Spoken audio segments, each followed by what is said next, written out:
Sir, I saw you in a local news report in Pittsburgh where you went into a Pittsburgh bank and were going to open an account there. Would you tell me what happened, how it unfolded?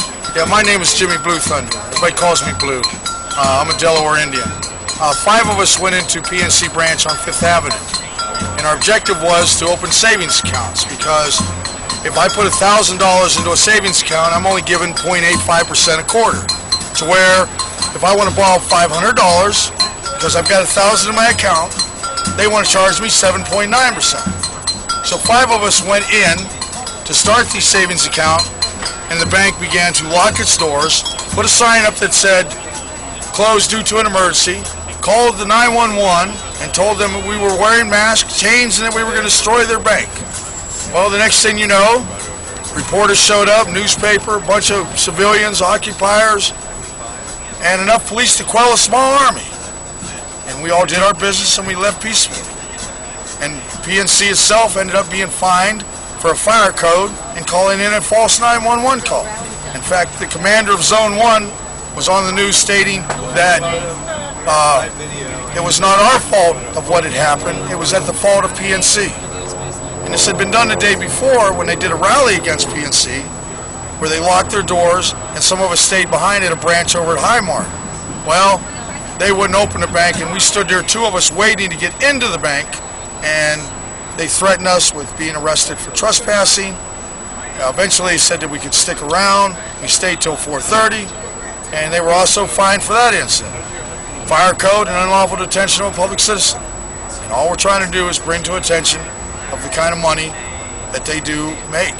And go ahead. Excuse me, if you wanted to, couldn't you file some sort of discrimination suit, or? We probably could if we wanted to, but we never really have checked into it. We're not so much trying to make money out of it, just bring attention to people, you know? And that's one of the things that's going on today. Today is Saturday, November 5th. This is a day that they're asking all Americans to pull your money out of big banks and put it into small credit unions or local community banks, because in that way the money will go to the communities. And maybe if these big banks hear enough of a sucking sound, they'll say, oh, we better do something right.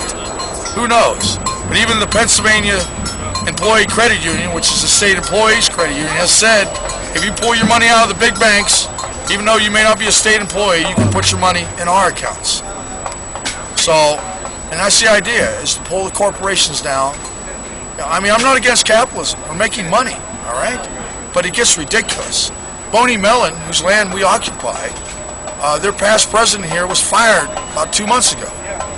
And he was given $368 million in severance pay. And he was fired. This company made $8 billion in profit, and our government gave them $700 million in tax breaks. PNC, who I was talking about, received $8 billion in TARP money to help people keep their homes, provide to small businesses so they could create jobs. In turn, they took that money and bought a big bank, another banking system. And what did our government do? It was okay as long as they sold a few of their PNC branches. So they didn't even protect our money. And that's the kind of greed we got going on. They control our government, our media, our health care, our education, our food, everything. And I'm not against capitalism or making money. But now it's gotten to the point where there's no more classes of people. It's us against them. Simple. Do you think this will change things? I think with the occupied places that are throughout the United States and the world have, in a sense that it's starting to make people think and to actually learn what the real truth is, and not what your government or your corporate media says. Because like I said, the instance that just happened when I was younger, that would have made front page news, but didn't even make the newspapers here because they didn't want to tick off PNC, because PNC gives them a lot of money for advertising. I mean, you know, our government tells us our men and women are dying in Afghanistan for democracy.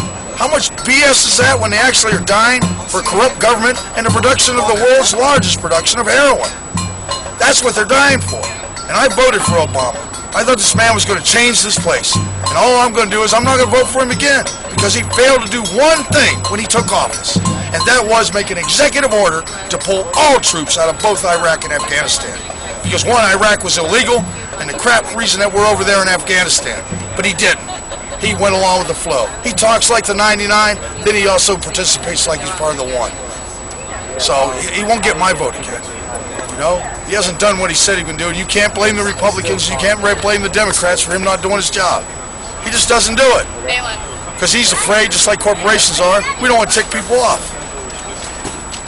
So, thank you, sir. Thank you.